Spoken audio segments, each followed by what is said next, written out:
ဖျားပြီးတမီဘေးလေးတွေထွန်းလာဘေးလေးတွေထွန်းလာနော်သမီးနော်ငငယ်ကဆိုလေတရင်ကျုပ်ပြီဆိုမေမေတို့ကလေငရဲမီးတွေပြောင်းအိုးတွေမီးပုံးတွေအရန်ဆော့တာအဲ့ဒါသမီးတို့ငငယ်ကလို့ဆော့အောင်ဆိုမေမေကမှလုပ်ပေးရဒါမီးရောစိတ်ရှိအေးဒီလိုမရဆိုလို့ရှိရင်ဒီနှစ်ခုတည်းပဲရပြီလေသမီးလေးရနေပြီအေးရေးပဲအေးပတ်တောင်းတော့အေးနောက်ရတယ်ရပြီရေအကြီးပါထောက်တော့ကျနေလေပေါ်လိုက်တော့အေးအကြီးပဲထောက်တော့ကျနေမေမေတမီမေကြာယူပါဒီလေဒီဘယ်အဲ့မေတမဒီမှာမေတကြီးရနေပါလားမမီကလေတာတော့တမီတို့မနေ့တည်းကမျောနေတာ ဟုတ်တယ်မမတမီတို့ကမမောက်မျောနေတာမနေ့ကဘာမဟုတ်ပါလဲ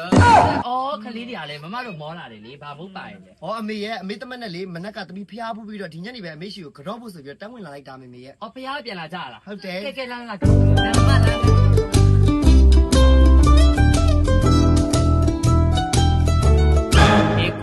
အခုလိုမျိုးသတင်းကျွလာပြီးနေမှာမိဘကိုသတိတရားနဲ့လာပြီးကြော့တဲ့သားသမီးတွေကျမ်းမာချမ်းသာကြပါစေကွယ်အသက်ရှိပြီးတော့အိုအောင်မင်းပေါင်းရပါစေသားသမီးရဲ့တနာထွန်းကားပါစေထွန်းကားတဲ့သားသမီးရဲ့တနာလည်းမိဘအပေါ်လှုပ်ကြွေးပြုစုနိုင်တဲ့သားသမီးတွေဖြစ်ပါစေကွယ်ပြီးတော့ကုသိုလ်တွေအများကြီးလုပ်ပြီးတော့နိဗ္ဗာန်ရကြပါစေကွယ်တေးရဲဆုနဲ့ပြည့်ပါစေမေဟာမမကလည်းတတိကျမမေ့လာကြတော့ဘာပစ္စည်းမှလည်းမပါအေးမမလည်းအဲ့လိုမပြောအောင်လေသမီးတို့ကလည်းသားသမီးကမိဘကိုလာပြီးကြော့တဲ့နေရာမှာပျက်စီးပတ်ကတနာဆိုတာမလိုဘူးတတိတရားနဲ့လက်နှစ်ဖက်လက်အုပ်ချပြီးလာကြော့ခြင်းကကုသိုလ်ရနေပြီကွဩညီမလေးကလည်းမေမေကငါအခုလာကြော့တာလုံးဝတက်မိုးဖြစ်လို့မရတဲ့လက်ဆောင်နဲ့လာကြော့တာပြောလိုက်လို့ရှိရင်လေကြီးမိုးကြီးလာတော့လက်ပလားခလေးတွေကလေပြောရစေပို့ဆိုးမကြိုက်ပါဘူးဆိုဒါနဲ့မေငယ်တော့ကလေသမီးတို့လေဗုဒ္ဓဘုရားပွင့်တဲ့အကြောင်းနေဗုဒ္ဓဘုရားဖွားတဲ့အကြောင်းနေဗုဒ္ဓဘုရားတရားဟောတဲ့အကြောင်းတွေကိုလေအဲ့ရဝယ်ပုံမြင်ဖြစ်နေပြောပြဘူးတဲ့အဲ့မှတ်မိသေးလားမေဩမှတ်မိတာပေါ့ငါသမီးကလည်းဘာဖြစ်လဲအခုနောက်ထောင်ကျင်လို့ပြပြမယ်လေအဲ့လိုမဟုတ်ပါဘူးမေရဲ့မေကိုသမီးကကျေးဇူးဆက်တဲ့အနေနဲ့အဲ့နေရာတွေလိုက်ဖို့ပေးချင်လို့မေရဲ့ဘာပြောရလဲသမီးပြောတော့အမေနားမလဲဘူးမေနားလဲအောင်ပြပြရမယ်ဆိုရင်အိန္ဒိယမှာရှိတဲ့ဗုဒ္ဓဂါယာအမေကိုဖျားဖို့လိုက်ဖို့ပေးချင်လို့မေရဲ့ပြီးတော့လေမေအရန်ကြိုက်တဲ့မင်းသားကြီးတရားပြင်ဆိုနေခဲ့တဲ့အိမ်ကြီးကိုလေဝယ်ပြီးတော့အခုမှအသင့်ဖွင့်ထားတဲ့နေအဖိုခီးသွားလုပ်ငန်းကုမ္ပဏီကြီးကအမေကိုလိုက်ပို့ပေးမှာအမေရဲ့မင်္ဂလာပါရှင်မမတို့ရဲ့နေအဖိုtravel ကနေပြီးတော့သွားမယ်ဗုဒ္ဓဂါယာခီးစဉ်အကြောင်းလေးစုံစမ်းကြည့်လို့ပါရှင်ဟုတ်စုံစမ်းလို့ရပါတယ်ခေါ်ရဲ့အမားတို့လေနေရဖို travel မှာဆိုရင်လေဗုဒ္ဓဂါယာအတွက်ခီးစဉ်ဘယ်နှမျိုးလောက်ရှိလဲမမမတို့ရှိမှာဆိုလို့ရှိရင်တော့ဗုဒ္ဓဂါယာခီးစဉ်2မျိုးရှိပါတယ်9ညအိရှိရဲ့ခီးစဉ်နဲ့14ညအိ15ရဲ့ခီးစဉ်2မျိုးရှိပါတယ်အဲ့နှစ်ခုကဘာလဲကွာလဲမမဘာ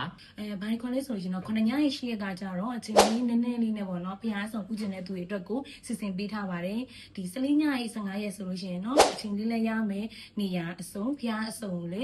ဖူးလို့ရအောင်လို့အမတို့ဘက်ကနေစီစဉ်ပေးထားပါတယ်အဲ့ဒါဆိုရင်10ရက်ခီးစဉ်နဲ့15ရက်ခီးစဉ်ကသွားမယ်နေရာတွေမတူတော့ဘူးပေါ့နော်ဒါပေါ့ဝိုင်းရဲ့9ညအိရှိရဲ့ခီးစဉ်မှာတော့မြတ်စွာဘုရားရဲ့ဖွားပွင့်ဟောဆန်လို့ခေါ်တဲ့မြတ်စွာဘုရားဖွားတော်မူတဲ့နေရာမြတ်စွာဘုရားပွင့်တော်မူရာမြတ်စွာဘုရားတရားဥဓမ္မစကြာဟောနေရမြတ်စွာဘုရားပြိဋိဘံစံတော်မူရာနဲ့မြတ်စွာဘုရားတည်င်းသုံးခဲ့တဲ့တာဝိထိဇေတဝင်ကျောင်းတော်အစရှိတဲ့တန်ဝိဇနီယ၄ဌာနနဲ့အောက်ဝိဇဟိတ၃ဌာနနေရာတွေကိုအဓိကထားပြီးတော့ဖူးမြော်ရမှာပဲဖြစ်ပါတယ်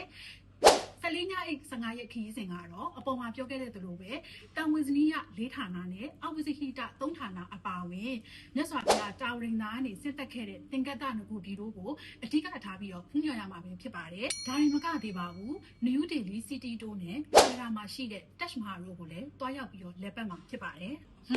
အဲ့ဆိုလို့ရှိရင်အခုမှသွားမဲ့သူတွေအတွက်ဆိုရင်14ညအိ15ရက်ခရီးပို့ပြီးတော့သွားတင်တာပေါ့နော်ကာဘောခေါ်ရဲ့အဲ့ဆိုရင်ဗုဒ္ဓဂါယာခီးစဉ်သွားမယ်ဆိုရင်ဘယ်လိုရာသီတွေကသွားလို့အကောင်းဆုံးလဲမမသွားလို့အကောင်းဆုံးတော့ရာသီရပါတော့နှစ်စဉ်အောက်တိုဘာတရင်ကျုပ်ကနေစပြီးတော့ဒီနောက်နှစ်ပေါ့နော်ဒီ April ဇန်ထိပေါ့နော်အဲ့ဒါအကုန်လုံးကတော့ဗုဒ္ဓဂါယာဖျားဖို့အတွက်သွားလို့ကောင်းတဲ့ရာသီချိန်ပဲဖြစ်ပါတယ်ရှင် အဲ့လိုရာသီချိန်ထဲမှာမှလေဘယ်လိုလာတွေကပို့ပြီးသွားလို့ကောင်းလဲမမ အဲ့လိုမျိုးမှာဆိုလို့ရှိရင်တော့အရန်အေးတိုင်းလည်းမကြိုက်ဘူးရန်ပူတိုင်းလည်းမကြိုက်ဘူးဆိုလို့ရှိရင်တော့ဒီအောက်တိုဘာနိုဝင်ဘာဒီဖေဖော်ဝါရီမတ်၄လပေါ့နော်အဲ့၄လကြီးသွားဖို့တော့အကြံပေးချင်ပါတယ်ရှင်အေးတိုင်းလည်းကြိုက်တယ်ဆိုလို့ရှိရင်တော့ဒီဇင်ဘာဇန်နဝါရီပေါ့နော်အဲ့လလေးသွားဖို့တော့လည်းအကြံပေးချင်ပါတယ်ရှင် တကယ်လို့ဗုဒ္ဓဂါယာခီးစစ်သွားတော့မယ်ဆိုရင်မမတို့နေရဖိုးထွားပဲကနေပြီးတော့ဘာဝင်စားမှုတွေပေးသေးလဲမမ အမားတို့နေဆန်ဖို့ travel ရဲ့ဝန်ဆောင်မှုတွေကတော့ရန်ကုန်ခါရအသွားပြန်လေရင်လက်မှတ်ခရီးစဉ်အစအဆုံးဝင်ကြီးများနဲ့အိန္ဒိယနဲ့နီပေါဗီဇာမနက်စာနေ့လယ်စာညစာအပြင်ဒေတာထွက်အသီးနှံများနဲ့ဒေတာထွက်မုံမျိုးစုံတို့ကိုလည်းတစ်နေ့တစ်မျိုးမယူအောင်တက်ခံကျွေးမိမှာပဲဖြစ်ပါတယ်ရှင်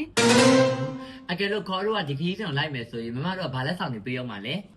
လက်ဆောင်တွေအတွက်ဆိုလို့ရှိရင်เนาะအမားတို့ဒီပေါ့နော်ဒီမှာပေါ့နော်ဒီခီးဆောင်အိတ်3လုံးအုတ်ထုတ်1လုံးပြီးရင်ယောဂီတပတ်တစ်ထည်ဒီဖျားဖူးလမ်းညုံတစ်မျိုးစောက်ကလေးပေါ့နော်အဲ့ဒါလေးတအုပ်လက်ဆောင်ပေးတယ်အမျိုးသမီးဆိုလို့ရှိရင်เนาะယောဂီထမိန်တစ်ထည်အမျိုးသားတွေဆိုလို့ရှိရင်เนาะယောဂီပစိုးတစ်ထည်လေးကိုပေါ့နော်အမားတို့ဒီနေ့ကဖိုဒီ travel company ကနေပြီးတော့မမ်ပြတာလက်ဆောင်လေးပြန်ပြီးတော့ပေးထားပါတယ်ရှင် အော်ဟိုဒါနဲ့လေဟိုဝိုင်းတို့မှာလေ passport မရှိဘူးဆိုတော့ passport ကဘယ်လိုလုပ်ရမလဲမမ အဲ့ဒါအတွက်တော့ဘာမှစိတ်ပူစရာမလိုပါဘူးရှင်အမားတို့နေဆန်ဖို့ travel က passport မရှိတဲ့သူများအတွက် passport ဝန်ဆောင်မှုပေးပါတယ်ရှင် ဟဲ့ကောင်းလိုက်တာအဲ့ဆိုမမဈေးနှုန်းလေးတွေကရောဘယ်လိုသတ်မှတ်ထားလဲ အမားတို့နေဆန်ဖို့ travel ရဲ့9ညအရှိရဲ့ခရီးစဉ်ဈေးနှုန်းတွေကတော့ဒေါ်လာ990နဲ့မြန်မာငွေ2သိန်း14ညအိတ်15ရက်ခရီးစဉ်ကတော့ဒေါ်လာ1000ကျသင့်မှာပဲဖြစ်ပါတယ်ရှင် ခေါ်တော့အခုမိတ်ဆက်ပေးပါတယ်ဗုဒ္ဓဂါယာခရီးစဉ်လေးကိုတွားရောက်လဲပတ်ဖူးမြောက်ခြင်းနဲ့ဆိုရင်တော့ အပေါ်မှာပြထားတဲ့ဖုန်းနံပါတ်လေးကိုတွားရဆက်တဲ့စုံစမ်းမြင်လို့ရပါတယ်ရှင် TikTok ကနေစုံစမ်းမြင်ခြင်းနဲ့ဆိုရင်တော့အခုကြည့်နေတဲ့ TikTok ရဲ့အောက်မှာ mention ထားတဲ့ TikTok အကောင့်ကလေးနဲ့တွားရောက်ဆက်တဲ့မြင်လို့ရတယ်လို့ Facebook ကနေမြင်ခြင်းနဲ့ဆိုရင်တော့အပေါ်မှာ link လေးချပေးထားပါတယ်အဲ့ link လေးနဲ့တွားဆက်တဲ့မြင်လို့ရပါတယ်ရှင်ကုသိုလ်ပါများတရားထုဖို့ဗုဒ္ဓဂါယာဖူးမြောက်ကြပါစို့